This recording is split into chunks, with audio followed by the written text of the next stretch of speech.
Hello दोस्तों, स्वागत है आपका हमारे यूट्यूब चैनल गणित एक्सपर्ट में। तो आज हम बात करेंगे रेल से संबंधित समय, दूरी और चाल के सवालों के बारे में। तो दोस्तों, ये बहुत ही इंपॉर्टेंट टॉपिक है। आप किसी भी एग्जाम में ले लीजिए, एप्टीट्यूड में ये रेल से संबंधित प्रश्न आते ही आते हैं।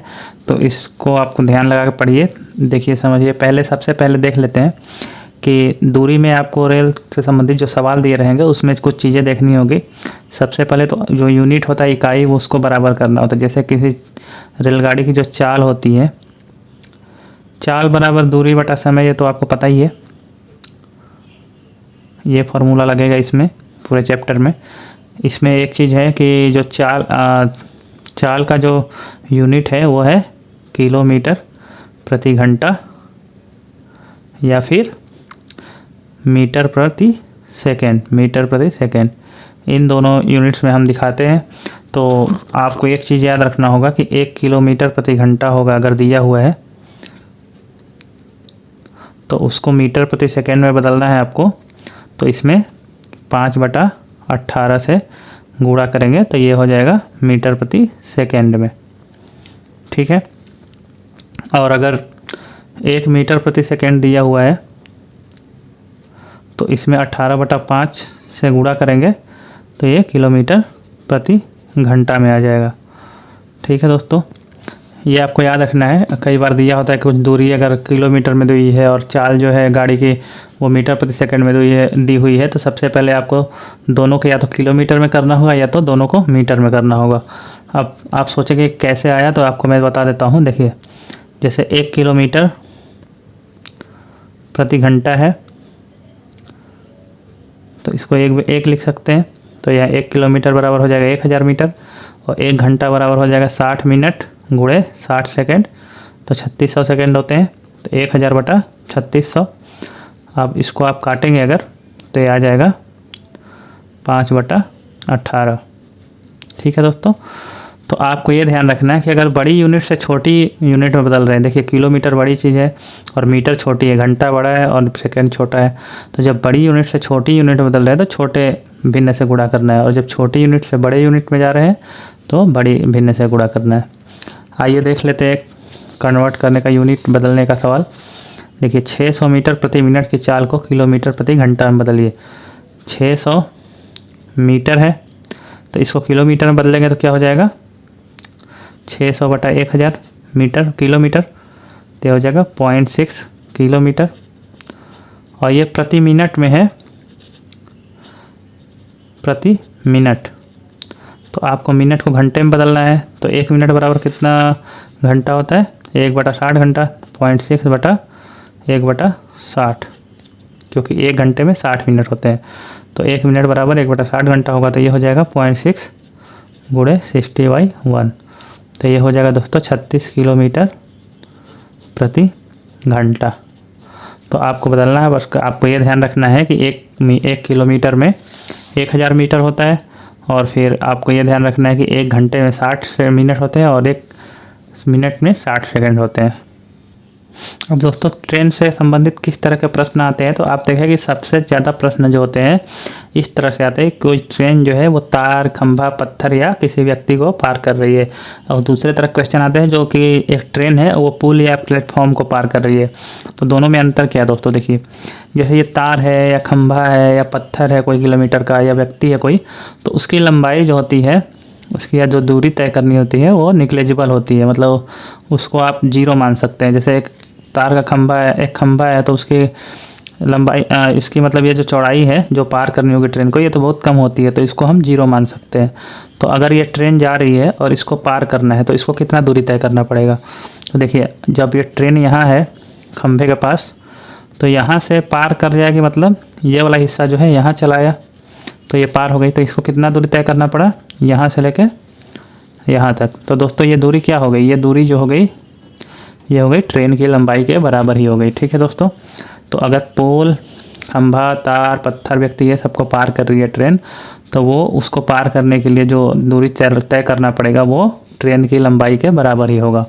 अब देखिए, दूसरा केस ले लेते हैं। ये एक ब्रिज है, पुल है, प्लेटफॉर्म है, ये सब है, तो इनकी लंबाई होती है कुछ, ठीक है। इसकी लंबाई L है, ट्रेन की लंबाई मान लीजिए L है।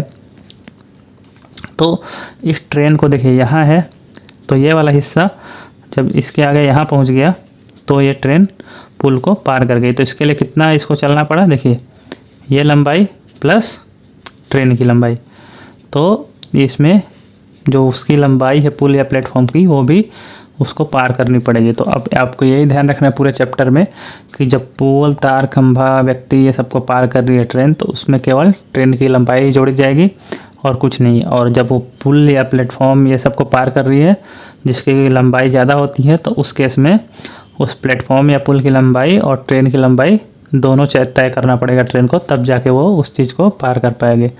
ठीक है दोस्तों, बढ़ते अगले प्रश्न की तरफ। तक देखिए दोस्तों, हमारा पहला प्रश्न कुछ इस प्रकार से है कि एक 200 मीटर लंबी रेलगाड़ी को एक तार के खंभे को पार करने में कितना समय लगेगा। यदि रेलगाड़ी की चाल 72 किलोमीटर प्रति घंटा है। ठीक है दोस्तों, तो मैंने पहले ही बताया आपको कि पहले तो ये जो 2 मीटर में दिया हुआ है, देखिए यहाँ पे किलोमीटर में दिया हुआ है, तो या तो इसको आप मीटर में बदल लीजिए, मीटर प्रति सेकंड में, या तो इसको जो है किलोमीटर में बदल लीजिए।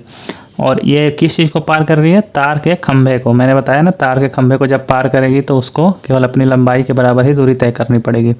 ठीक है दोस्तों, तो मैं इसको किलोमीटर में कर लेता हूँ।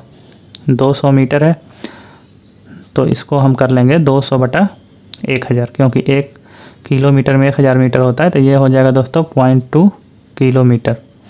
ठीक है, अब देखिए इसको पार करने में रेलगाड़ी को कितना समय लगेगा, तो आप कर सकते हैं 0.2, ये किलोमीटर में, यह भी किलोमीटर प्रति घंटा में हो गया, बटा 72, क्योंकि आपका जो होता है समय बराबर दूरी बटा चाल। ठीक है, तो दूरी हो गया, इसको कितना चलना है अपनी लंबाई के बराबर, तो 200 मीटर, तो 0.2 किलोमीटर, और चाल जो है 72 किलोमीटर प्रति घंटा है। तो इसको आप भागा देंगे अगर, तो ये हो जाएगा दोस्तों 2 बटा 720 हो जाएगा, तो 1 बटा 360 घंटा। ठीक है दोस्तों, अब घंटा 1 बटा 360 देखने में अच्छा नहीं लग रहा है, तो हम इसको सेकंड में कर लेते हैं क्योंकि ये बहुत छोटा समय है। तो 1 घंटे में 3600 सेकंड होते हैं, तो 1 घंटा की जगह 36 सेकंड आ जाएगा बटा 360। तो दोस्तों ये हो जाएगा 10 सेकंड। तो इस पोल को पार करने में ट्रेन को 10 सेकंड लगे। और दूसरा तरीका देख लीजिए दोस्तों, अगर हम चाल जो है 72 किलोमीटर प्रति घंटा, इसको हम मीटर प्रति सेकंड में बदल लेते हैं, तो 72 को क्या लिख सकते हैं हम, मीटर प्रति सेकंड छोटी इकाई है तो छोटी भिन्न से गुणा करना है, तो 5 बटा 18, तो ये हो जाएगा 18 चौके 72, तो ये हो जाएगा दोस्तों 20 मीटर प्रति सेकंड। ठीक है, अब देखिए समय बराबर, मैंने बताया समय बराबर दूरी, कितनी दूरी तय करनी है उसकी चाल क्या है, दूरी बटा चाल। तो देखिए दूरी कितनी है 200 मीटर, अब ये भी मीटर में है, ये भी मीटर प्रति सेकंड में है, चाल कितनी है 20, तो ये काटेगा दोस्तों तो आ जाएगा 10 मीटर, 10 सेकंड, मीटर से मीटर कट जाएगा 10 सेकंड। तो इस पोल को पार करने में ट्रेन को 10 सेकंड का समय लगेगा। ठीक है दोस्तों, आशा कर रहा हूँ आपको समझ में आ रहा है। बढ़ते अगले प्रश्न की तरफ। तो दोस्तों अगला प्रश्न हमारा कुछ इस प्रकार से है कि एक 200 मीटर लंबी रेलगाड़ी को 100 मीटर लंबे पुल को पार करने में कितना समय लगेगा। देखिए दोस्तों, इसमें क्या है कि पुल जो है लंबा है, तो पुल की भी अपनी लंबाई होती है। तो मैंने आपको जस्ट बताया अभी कि जब पुल को या किसी प्लेटफॉर्म को पार करनी होती है जिसकी खुद की लंबाई होती है बड़ी, जैसे इसकी लंबाई 100 मीटर है, तो इसको हम ट्रेन की लंबाई में जोड़ देते हैं। ठीक है, तो देख लीजिए कितना दूरी तय करना पड़ेगा, दूरी बराबर ट्रेन की लंबाई में प्लेटफॉर्म की या जो भी चीज़ है पुल की लंबाई जोड़ देंगे। अगर ये खंभा होता, कोई व्यक्ति होता जिसकी कोई ज़्यादा लंबाई नहीं होती तो नहीं जोड़ते हैं। ठीक है दोस्तों, वो दिया भी नहीं रहता है जनरली। तो अब दोनों को जोड़ देगा तो कितना हो जाएगा, 200 प्लस 100 बराबर 300 मीटर।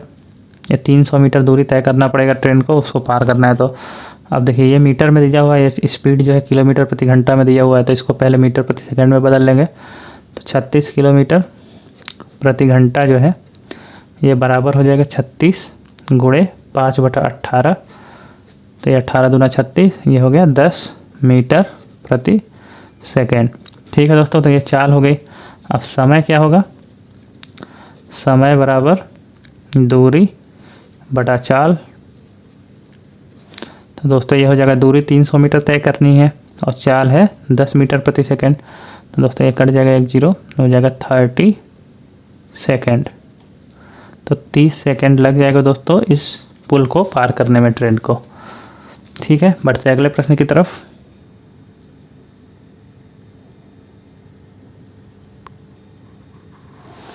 दोस्तों हमारा अगला प्रश्न इस प्रकार है कि एक ट्रेन 50 किलोमीटर प्रति घंटा की औसत चाल पर 400 किलोमीटर जाती है और 40 किलोमीटर प्रति घंटा की औसत चाल से वापस आती है। समूची यात्रा में ट्रेन की औसत चाल क्या है? दोस्तों देखिए, पहले हम समय निकाल लेंगे। T1 जाने का समय क्या होगा? 50 किलोमीटर की औसत चाल है, 400 किलोमीटर जाती है, तो समय बराबर क्या होता है? दूरी बटा चाल। तो देखिए दूरी कितनी हो गई? 400 किलोमीटर, और चाल कितनी हो गई? 50 किलोमीटर प्रति घंटा। तो दोस्तों ये हो जाएगा 8 घंटे।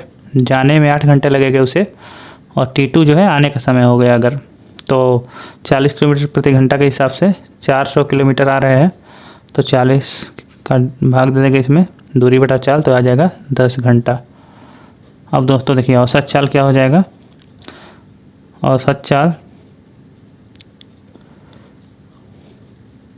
बराबर कुल दूरी बटा कुल समय। तो कुल दूरी दोस्तों कितनी हो जाएगी? देखिए 400 किलोमीटर गया और 400 किलोमीटर आया, तो 400 प्लस 400, और कुल समय कितना हो जाएगा? 8 प्लस 10, तो दोस्तों हो जाएगा 800 बटा 18। तो ये भाग देंगे तो कितना आएगा? 400 बटा 9। तो दोस्तों इतने घंटे इसकी इतनी हो जाएगी औसत चाल। इसको अगर भाग देंगे हम तो आ जाएगा 9 चौके 36, हाथ में लगा 4, 9 चौके 36, 44.44 किलोमीटर प्रति घंटा। दोस्तों ये हो जाएगी औसत चाल। अगर आप शॉर्टकट ट्रिक से निकालना चाहते हैं इसे, तो ऐसे भी निकाल सकते हैं। दोस्तों देखिए औसत चाल का फॉर्मूला क्या है? 2xy बटा x प्लस वाई, जहाँ की x और y जो है दोनों चाल हैं। यहाँ पे दूरी का कोई मतलब नहीं है, तो यहाँ पे देखिए 2x कितना है? 50 किलोमीटर प्रति घंटा, y कितना है? 40 किलोमीटर प्रति घंटा, अपॉन 40, 50 प्लस 40, तो ये हो जाएगा 50 दूना 100, 440 में 100 का गुणा करेंगे 4000 बटा 50 40 90, ये कट जाएगा। दोस्तों ये आ गया 400 बटा 9, तो ये हो जाएगा, मगर भाग देंगे तो यही हो जाएगा 44.44 किलोमीटर प्रति घंटा। ठीक है दोस्तों, तो ये औसत चाल हो गई। ये हो गया नॉर्मल मेथड। अगर आपको कोई भी फार्मूला नहीं याद है, ये तो पता ही होगा आपको, तो आप इस तरह से लगा सकते हैं। अगर आपको शॉर्टकट में लगाना है, कम समय में लगाना है, समय बचाना, तो आप ये फार्मूला लगा सकते हैं डायरेक्ट। तो आशा करता हूँ दोस्तों अभी तक आपको सारे क्वेश्चन समझ में आए होंगे। अगर आपको कोई भी डाउट है तो वीडियो के लास्ट नीचे कमेंट में ज़रूर पूछिएगा। अगर ये वीडियो आपको पसंद आया हो तो प्लीज़ सब्सक्राइब एंड शेयर करिए हमारा चैनल, और अगला का वीडियो देखना ज़रूर, अगला वीडियो ज़रूर देखिएगा। ये वीडियो देखने के लिए धन्यवाद।